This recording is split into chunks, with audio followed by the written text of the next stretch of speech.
Pangeran Abdullah bin Faisal Al Saud, salah seorang bangsawan kerajaan Arab Saudi, ditangkap dan dijebloskan ke penjara setelah pulang dari studinya di Amerika Serikat.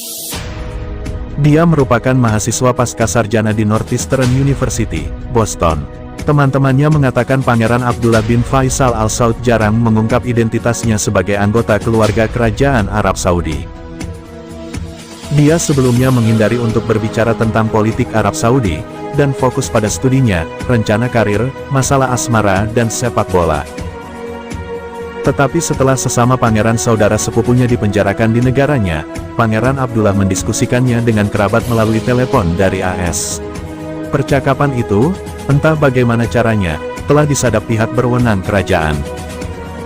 Dalam perjalanan kembali ke Arab Saudi, Pangeran Abdullah dipenjara karena percakapan telepon itu.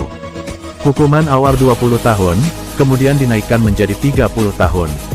Kasus Pangeran Abdullah, yang dirinci dalam dokumen pengadilan Arab Saudi yang diperoleh The Associated Press, belum pernah dilaporkan sebelumnya.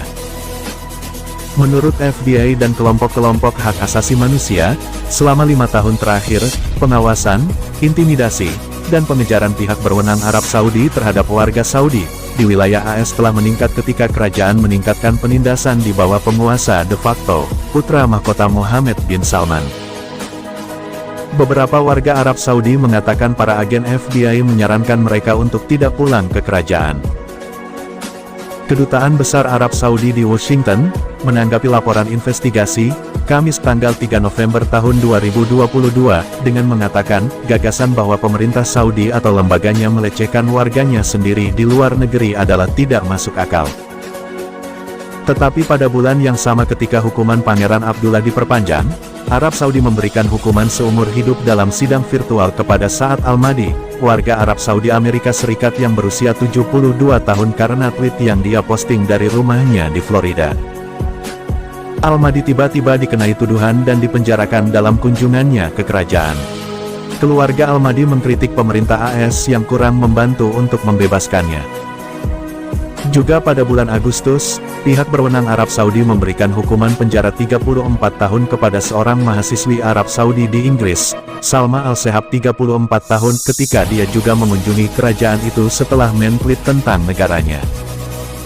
Ketiga hukuman itu dijatuhkan beberapa minggu setelah Presiden Joe Biden mengesampingkan kecaman masa lalunya atas catatan HAM Arab Saudi demi melakukan kunjungan ke kerajaan, meskipun ada kritik dari anggota parlemen, kelompok HAM dan komunitas pengasingan Saudi. Itu adalah saat ketika AS sangat membutuhkan kerajaan untuk menjaga produksi minyak, tetapi Biden berakhir dengan tidak ada lagi minyak. Arab Saudi dan OPEC telah memangkas produksi minyak, atau perbaikan masalah HAM. Freedom House, sebuah kelompok penelitian dan advokasi, mengatakan Arab Saudi telah menargetkan para pengkritik di 14 negara, termasuk penargetan terkoordinasi dan dijalankan dari Amerika Serikat. Tujuannya adalah untuk memata-matai orang Saudi dan mengintimidasi mereka, atau memaksa mereka untuk kembali ke kerajaan. Ini mengganggu, menakutkan, dan ini merupakan pelanggaran besar terhadap kebebasan berbicara yang dilindungi, kata Natesengkan dari Freedom House tentang pemenjaraan baru-baru ini terhadap orang-orang Saudi yang berbasis di Barat. Dalam pernyataannya yang menolak klaim yang menargetkan kritik di luar negeri, Kedutaan Besar Saudi di Washington mengatakan, sebaliknya, misi diplomatik kami di luar negeri menyediakan beragam layanan, termasuk bantuan medis dan hukum, kepada setiap warga negara yang meminta bantuan saat bepergian keluar kerajaan. Pernyataan itu tidak membahas pemenjaraan Pangeran Abdullah yang berbasis di Boston. Departemen Luar Negeri AS mengatakan sedang menyelidiki kasus Pangeran Abdullah. Dalam sebuah email, itu disebut represi transnasional secara umum masalah HAM yang signifikan dan masalah keamanan nasional. Departemen itu menegaskan Amerika akan terus mengejar akuntabilitas. FBI menolak berkomentar terkait pemenjaraan Pangeran Abdullah. Pangeran Abdullah 31 tahun, berasal dari salah satu cabang keluarga kerajaan yang paling menjadi sasaran penahanan karena dianggap sebagai kritikus, atau saingan sejak Pangeran Mohammed bin Salman mengkonsolidasikan kekuasaan di bawah ayahnya yang sudah lanjut usia, Raja Salman bin Abdul Aziz Al Saud. Dokumen pengadilan Saudi menuduh Pangeran Abdullah menggunakan aplikasi Signal di ponselnya di Boston, untuk berbicara dengan ibunya dan kerabat lainnya tentang sepupu yang dipenjara oleh Pangeran Mohammed bin Salman, dan telah menggunakan telepon umum di Boston untuk berbicara dengan pengacara tentang kasus tersebut.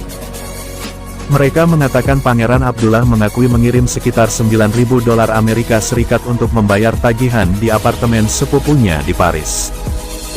Tidak diketahui bagaimana Arab Saudi memantau percakapan telepon pribadi yang berasal dari AS. Namun dalam beberapa tahun terakhir, ia telah mengasah taktik mata-mata lama dan baru. Kelompok HAM percaya aplikasi pengadu warga yang dikembangkan oleh pemerintah Saudi, dan masih tersedia di Google Play, mungkin telah digunakan untuk melaporkan tweet Al-Mahdi dan Al-Shehab. Investigasi oleh kelompok riset Citizen Lab, organisasi media dan Amnesty International menuduh Arab Saudi menggunakan spyware Israel tingkat militer.